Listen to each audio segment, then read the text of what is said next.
Yeah, good evening, everyone, and happy International Pride Month. I have got a fairly formal presentation, but it's not that formal. But if you'll bear with me, I'll run us through it. And it's nice to be with you all this evening. So as Dawn said, my name is Kevin Featherstone. I identify as a gay cis male, and I use the pronouns him, his, and he. So in addition to having my own personal lived experience as a gay man for half a century, let's not go there, I have been working in the diversity and inclusion arena since 2014 and also work with a number of different organizations in promoting equality and LGBT+ rights. Our company Traction works with organizations assisting them with their employee engagement programs, establishing and running affinity networks, and running their different TDI programs. We are also the strategic delivery partner for the South African Workplace Equality Index, which is a free biannual survey that provides companies in South Africa with the means to measure their progress against independently determined and research-based global best practice regarding LGBT+ inclusion. And then lastly, I'm also a founding member of an NPO called Utingo Africa, which is focused on bringing about meaningful social change to women, persons living with disabilities, and the LGBT+ community through a variety of community outreach, education, and social justice and awareness programs. So I am really delighted to join you this evening, and thank you for having me come and chat about something I am super passionate about. I think the more that we engage in conversations like this, the more we can find ways to integrate this knowledge into our own personal daily lived experiences. So when we move on to the next slide there, Dawnie, the beginning slide there. So when we start talking about diversity and inclusion, I often see people getting that kind of crazed deer in headlights stare. There is no doubt that the subject matter is complex, sometimes overwhelming, and covers such a broad range of human behaviors and sensitivities that it's not uncommon to feel like we're going to say or do the wrong thing. And oftentimes we do, and that's okay too. So I'm here to tell you that you're not alone. And that each and every one of us is on a learning journey. And as long as we're learning, asking respectful questions and moving forward, we will be okay. We will get through this. So the next slide there, Dawn, when we start unpacking all the pillars that fall under this crazy big banner called diversity and inclusion, we learn that there are over 280 recognized forms of disability, ranging from those that we can see to those that we can't.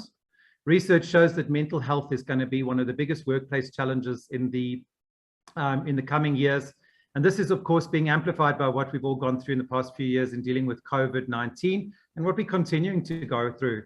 Our understanding and broader knowledge and recognition of the various forms of sexual orientation and gender identity is evolving at a rapid pace.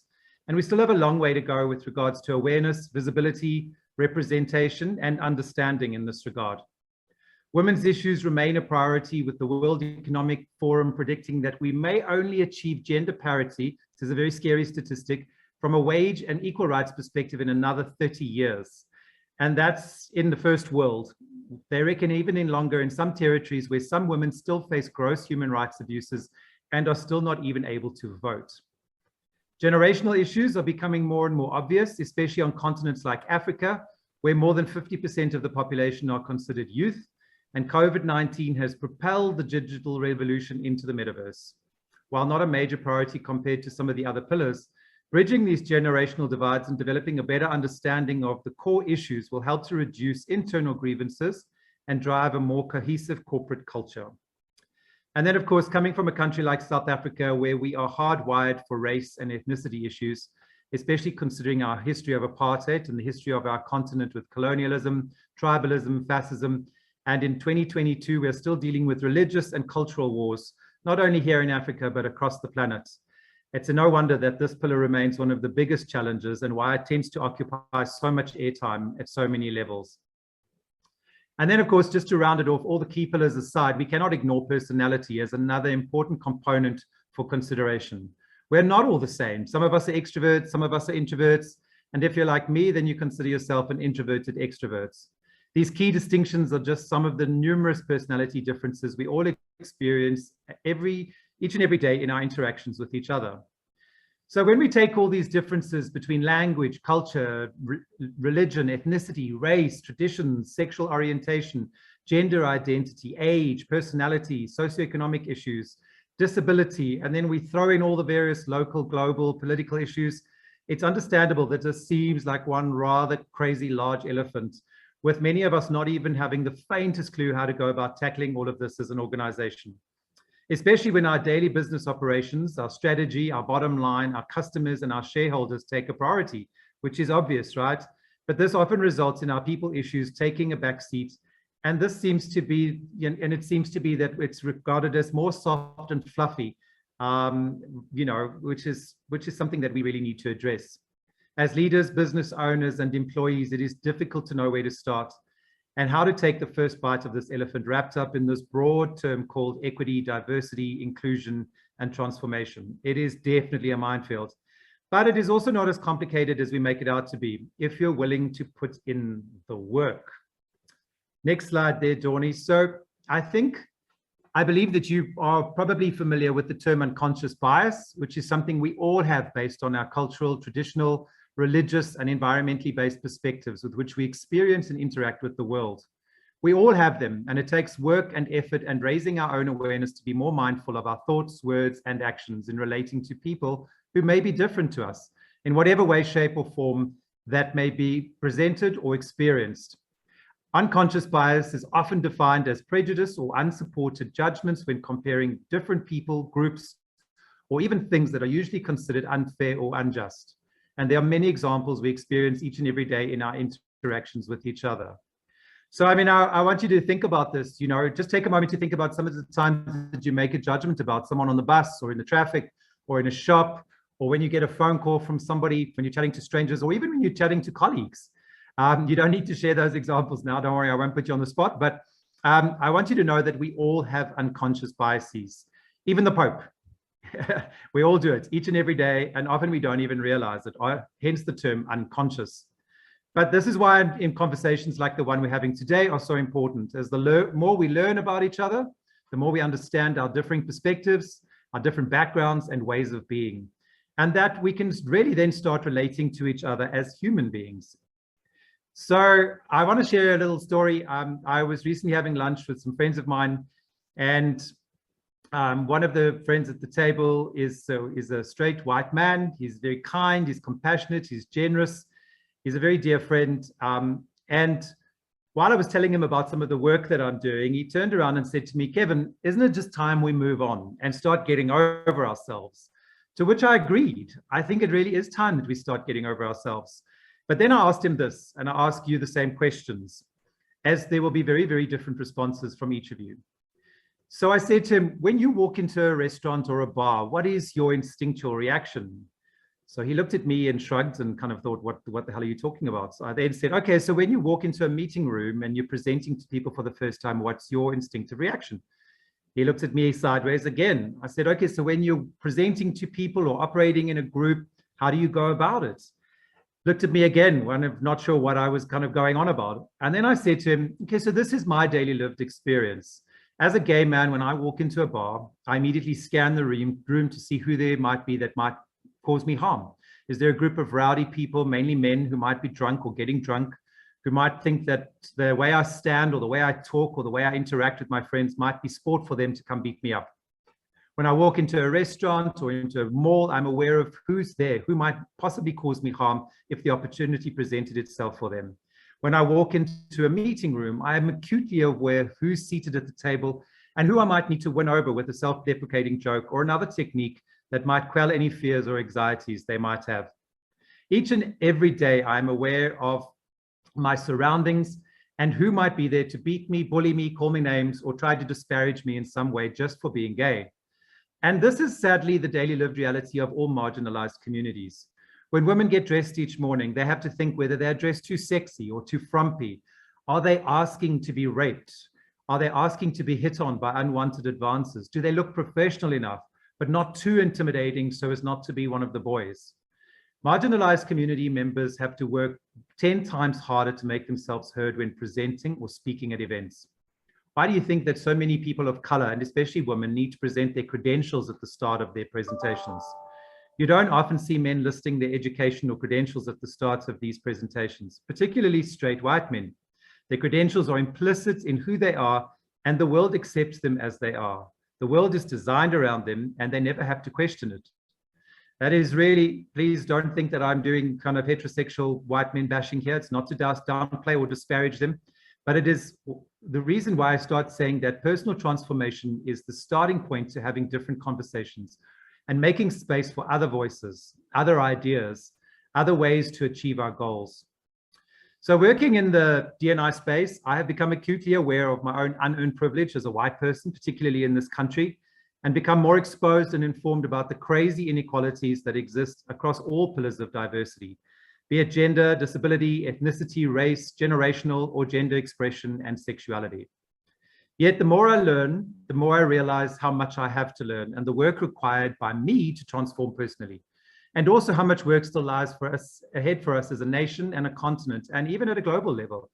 And we really do still have a very long way to go.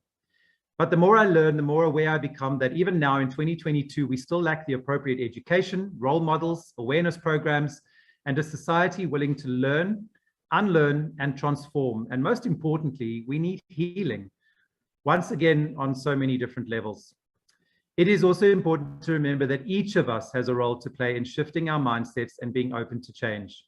And that is why sessions like this are vital. They allow us to share, learn, and understand more about each other. Because at the end of the day, there is a lot more that connects us as human beings than divides us. In this work, we're dealing with our very, very basic human nature. Our need to box and label is an attempt to make sense of our world and find our way in it. It's how we've been conditioned. But what I'm here today to ask you is to step back, look up, and suspend all the things you think you know. Instead of responding immediately, take a moment to reflect on your initial response. Are those your own thoughts? Or is that something that you have been taught to think? We have all been socialized and raised to believe what we were taught. But if you think about a baby, when a new baby is born, they're not born hating another person, mistrusting a group of people, or being fearful of another. All that behavior is learned, and as much as it is learned, it can be unlearned. Only if you have the will and are prepared to do the work, it's only then that healing can take place. And in order for the healing to occur, you need to start with yourself. We cannot change anyone else. The only impact we have in our life is the impact we have on our own thoughts, words, and actions. And I must be clear here, when we talk about growth and transformation, it's required as individuals. It's not just a tick box exercise or another task that we must do. Real transformation only takes place when we as human beings are ready to transform ourselves. Organizational transformation starts with personal transformation. It is really that simple. Many companies across the world are navigating this minefield, and levels of maturity and success differ vastly across continents, sectors, and industries.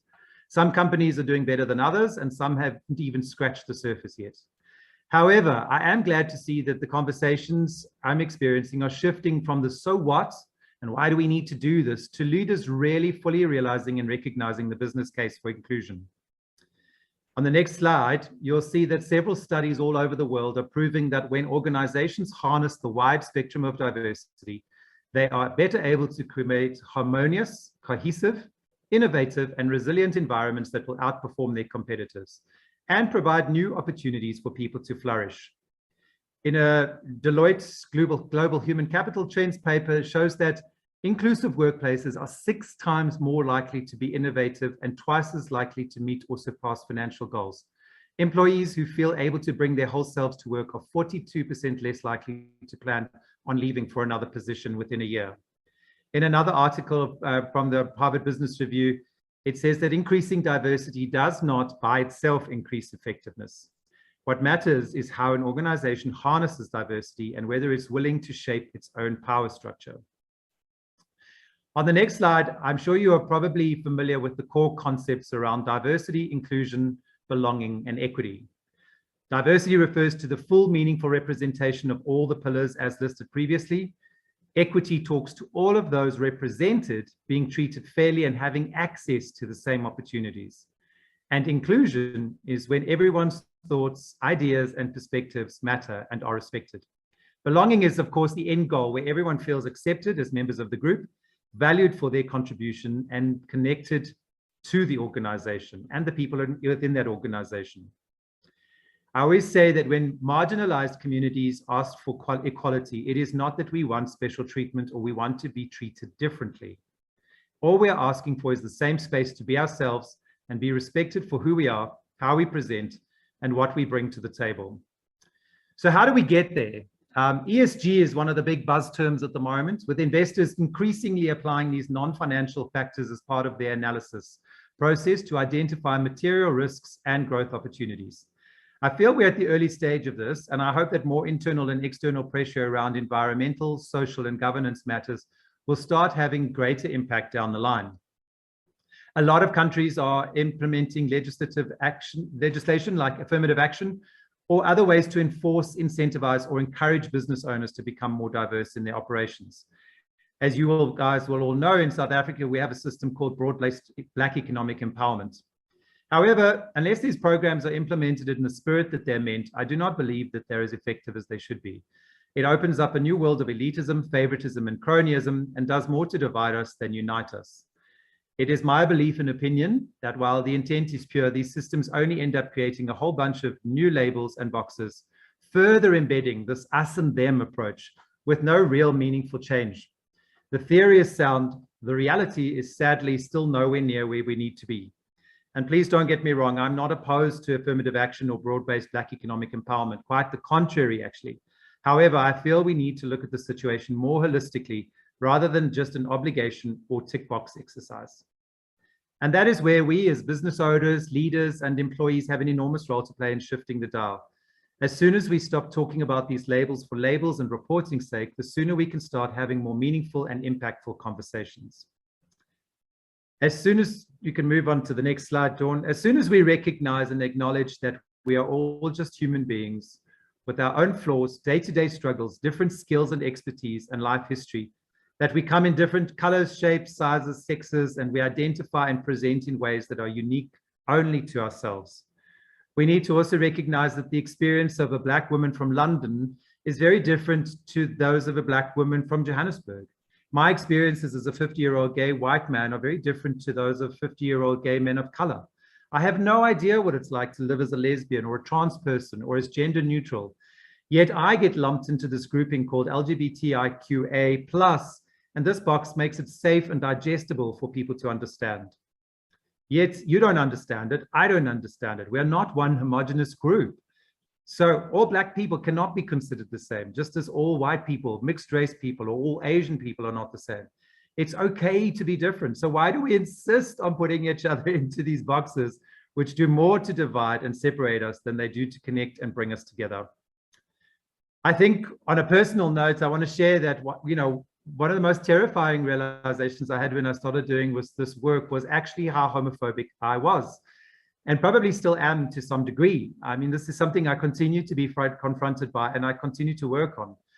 I was raised right in the thick of toxic masculinity and heteronormative white standards in apartheid South Africa. There was no room to deviate or be different or to express yourself in any way apart from what was considered the norm. Yet here I am in a grouping of people who couldn't be more different, but who have been forced to unite to overcome the deep-rooted hate, prejudice, and fear that we face on a daily basis. In some cases, this is probably the only thing that connects us as a community. In the TDI world, we talk about the need for allies. Women need men to participate and take ownership of women's issues to the same level that women do. People of color need white people to understand their issues and experiences and vice versa. Queer people need heterosexual people to understand them more, as we need able-bodied people to try and understand the challenges, complexities, and struggles faced by persons living with disabilities, in whatever form and shape they may be faced with. It is my belief that all companies have a social, moral, and corporate responsibility to use their internal platforms to drive meaningful change. Change that is real, that is tangible, and a reflection of our shared humanity and daily lived experiences of all the people working in that company. So there are a number of ways we can start impacting our world. One of these is by building internal affiliate or employee networks that look at all the main pillars of diversity. These networks create safe spaces for members of that community to engage, interact, and share with each other. They also provide opportunities to encourage allies to their cause. And when they become more established, have an opportunity to start playing a bigger part in decision-making processes by influencing up. When the communities and allies within these networks start holding their leaders accountable and start demanding for changes in policy and attitude and ways of being, that ripple effect is felt by all. So on the next slide, what does it mean to be an ally? This is where we need to bridge the gap between positive intent and real action. Most people want to do the right thing, but often we don't even know where to start. So in order to change the daily lived experience of people in the workplace, you need to change the culture and make sure that each and every individual understands their personal role in the change, and in turn takes personal responsibility for being part of the solution. It is not just a leadership or HR issue. It is often kind of the thought, right? This is something somebody else needs to do. You can have all the right policies and processes and programs in place, but if individual employees are not co-authors of the culture and the changes required, you will not get the traction you need to impact the organization positively. True allyship is central to building deep, authentic, and meaningful relationships, which is all part of shifting the culture and creating the space for everyone to come as they are. If we get this wrong, no matter what the intent, they may end up inadvertently becoming the problem. So I'd like to share some practical ways that you can show up as an ally. So the first one is be inclusive. Simple one, right? Invite people from different communities to sit with you at lunch or hang out with you after work. Educate yourself, ask respectful questions, and don't make assumptions about what other people or groups of people. Resist assuming that you know what other people may need. We do not know what other people may be going through. Practice the art of listening. Allyship is about being conscious and intentional, and that means learning to truly listen to others. Listening to hear and learn and understand is a pathway to greater empathy. Words have meaning, and microaggressions, unnecessary comments, and jokes can be harmful. Be aware of your words and actions and stand up for minority groups should they be on the receiving end of these offensive jibes. Confront your own prejudices and bias, even if it is uncomfortable to do so. Don't put people in boxes. You don't know another person's story until you ask. On the next slide, we continue. Recognize your own power and privilege in different situations and be mindful how you show up in different scenarios. Don't let the fear of saying the wrong thing keep you from trying. Learning is a journey. We are all human and we all have a lot to learn, especially from our mistakes. Mirror the language that someone uses to describe their own identity. Work hard to acknowledge and encourage all the voices in your team to be heard. Believe that all people should be treated with dignity and respect. That should be fundamental, right? Feel free to ask someone about the pronouns they might prefer to use, or even the religious ceremony they recently attended, or about a cultural or community event. Think of it as an invitation to conversation. Allow people to tell their stories and listen. You might learn a lot more about them and yourself in the process. And I think this one really is the end in terms of be accountable, take ownership, and do the work. It is time we start having real and meaningful and often difficult conversations to learn more about each other, to find ways that will contribute to more harmonious work environments and allow all people from vulnerable and marginalized communities to start bringing their whole selves to work, which in turn creates a much greater sense of belonging, trust, and openness. It is about creating space, taking ownership of the part we all play in being the change, calling out when things don't seem right, asking more questions, even if they seem difficult, and allowing people the freedom to be who they are. On the next slide, when we get this right, we will start to see the shifts we need. And if we think of our organizations as a microcosm of our world and societies, when we see the changes trickle internally, we will start to see the shifts in how we engage with our teams and in turn our customers. And we all know that organizations, no matter how small or large, they do not exist without their customers. Most companies have a wide range of customers, stakeholders, service providers, shareholders, who are similarly diverse and unique. When we shift our thinking, we start to see the value change unfold in a very different way.